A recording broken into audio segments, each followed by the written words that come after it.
ඉතින් guys welcome back to tech.sl. ඉතින් අද මම ඔයගලන්ට කියලා දෙන්න යන්නේ ඔයගොල්ලෝ thumbnail එකේ දකින්න ඇති ඔයගොල්ලෝ ගේම් එකට දැන් මෙහෙම මේ වෙලාවේ 4G බලා ගන්න පුළුවන් ඉන්ටර්නෙට්. ඊට පස්සේ ඔයා ගේම් එකට ගියාට පස්සේ ඔයාලට 4G බලා ගන්න වෙන්නේ නැහැ. මේ පින් එක අඩු වෙලා වෙන H+ හරි ඒ වගේ සිග්නල් එකක් ඇවිල්ලා ඒක ගේම් එකට ගියපු ගමන් විතරයි ආයිත් ඊට පස්සේ ආයිත් ටික ගේම් එක කට් කරලා ටික වෙලාවකින් ඒක යථා තත්ත්වයට පත් වෙලා 4G ආයෙත් තිනවා. ඉතින් මෙන්න මේක හදාගන්න විදිහ තමයි මම අද ඔයගලන්ට කියලා දෙන්න යන්නේ. ඉතින් මෙන්න මේකට මුලින්ම ඩයල් පෑඩ් එකට මෙන්න මේ විදිහට යන්න. ඉතින් ඩයල් පෑඩ් එකට ගිහිල්ලා ඔයා මෙන්න මේ කෝඩ් එක ටයිප් කරගන්න. තරුවයි # 46යි 36යි තරුවයි තරුව. ඉතින් ඊට පස්සේ ටික වෙලාවකින් අපිට බලා ගන්න පුළුවන් මෙන්න මේ වගේ ටෙස්ටිං කියලා වින්ඩෝ එකකට ඔයාව එක්කන් යනවා. ඉතින් මම මේ try කරන්නේ Vivo Y11 ස්මාර්ට්ෆෝන් එකේ. ඉතින් මෙන්න මේ වින්ඩෝ එක ඔයාට ආවේ නැත්නම් ඔයා බය වෙන්න එපා. ඉස්සරහට මම ඔයාලට කියලා දෙන්නම්. ඒක ආවේ නැති වුනහම ඔයා මොකද්ද කරන්න ඕනි කියලා. ඉතින් ඊට පස්සේ ඔයා යන්න ඕනේ මෙන්න මේ විදිහට phone information කියලා ඔයාලට බලා ගන්න පුළුවන්. ඉතින් ඊට පස්සේ ඔයාලට බලා ගන්න පුළුවන් set preferred network type කියලා මෙන්න මේ විදිහට තියෙනවා. ඉතින් මෙන්න මේකේ ඔයාලට ගේම් එක ගහන වෙලාවට ගේම් එක ගහන්න කලින් මෙන්න මේ විදිහට LTE only කියන එක දාගත්තට පස්සේ ඔයාගේ ඉන්ටර්නෙට් එක drop වෙන්නේ නැහැ. 4G විතරක්ම තියෙනවා. ඉතින් මෙන්න මේකේ චූටි disadvantage එකක් තියෙනවා. මොකද්ද කිව්වොත් මේක ගේම් ගහන වෙලාවට තියලා ඔයා අනිත් වෙලාවට අයින් කරන්න. මොකද මෙන්න මේක දැම්මට පස්සේ ඔයාට කෝල් ඒ වගේම මැසේජස් එන්නේ නැහැ. ඒ කියන්නේ ඔෆ්ලයින් එන කෝල්ස් ඒ වගේම ඔෆ්ලයින් එන මැසේජස් ඒවා එන්නේ නැහැ.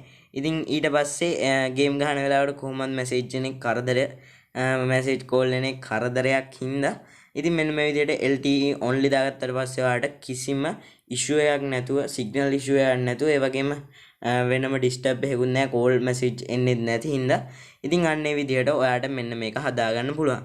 ඉතින් ඊට පස්සේ ඔයා ඒක ඉවර වුණාට පස්සේ මෙන්න මේ විදිහට ආයෙත් මේකම ගහලා LTE VCDMA කියන ඔප්ෂන් එක තෝරලා මෙන්න මේක අයින් කරාට පස්සේ ආයෙත් ඔයාට කෝල් එහෙම එනවා. ඉතින් ඒක කිසිම ගැටලුවක් නැහැ.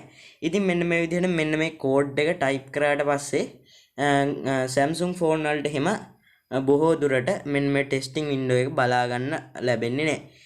ඉතින් ඒකට ඔයා කරන්න ඕනේ මෙන්න මේ විදිහට Play Store එකට යන්න. ඉතින් ඔයා මෙන්න මේ විදිහට Play Store එකට ඇවිල්ලා මෙන්න මේ විදිහට search එකක් දාගන්න ඕනේ. Force 4G LTE only කියලා. ඉතින් ඊට පස්සේ ඔයාලට මෙන්න මේ විදිහේ මේ profile picture එකක් තියෙන app එක බලපන්න පුළුවන් ලංකාවේ කෙනෙක් හදපු.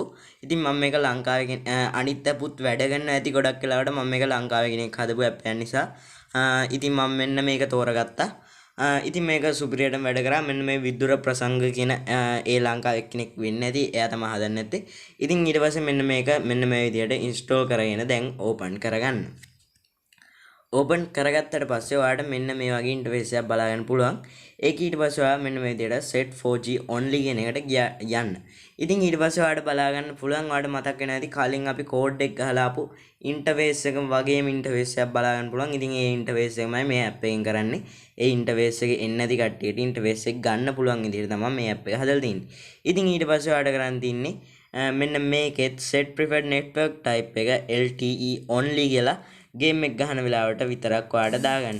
ඉතින් ඊට පස්සේ ඔයා ගේම් එක ගහලා ඉවර වුණාට පස්සේ ආයෙත් මතක ඇතුව LTE VCDMA කියන ඔප්ෂන් එක තෝරලා මෙන්න මේක මෙන්න මේ විදිහට අයින් කළා දැම්මට පස්සේ ඔයාලට කිසිම ඉෂුව එකක් නැතුව ඒවා SMS calls ගන්න පුළුවන්. ඉතින් මම ඔයගොල්ලන්ට පෙන්නන්නම් දැන් මේක 4G only දැම්මට පස්සේ වෙන්නේ මොනවද? ඒ කියන්නේ අර calls වලට වෙන දේ මෙන්න මේ විදිහට ඉතින් දැන් 4G only දාලා තින්නේ. ඊට පස්සේ dial pad එක අරගෙන ආඩ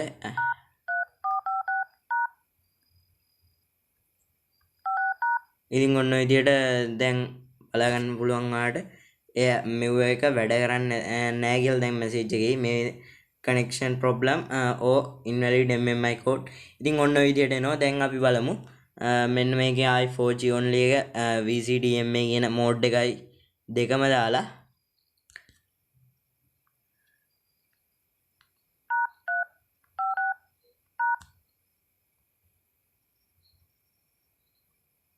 ඉතින් ඔයගොල්ලන්ට බලා ගන්න පුළුවන් කිසිම ෂුව එකක් නැතුව ඒක අයින් කරා විතරයි ඔයාගේ ෆෝන් එක ආයිත් යථාර්ථ ඒ කියන්නේ ඔෆ්ලයින් SMS වැඩ කරන්න ගත්තා.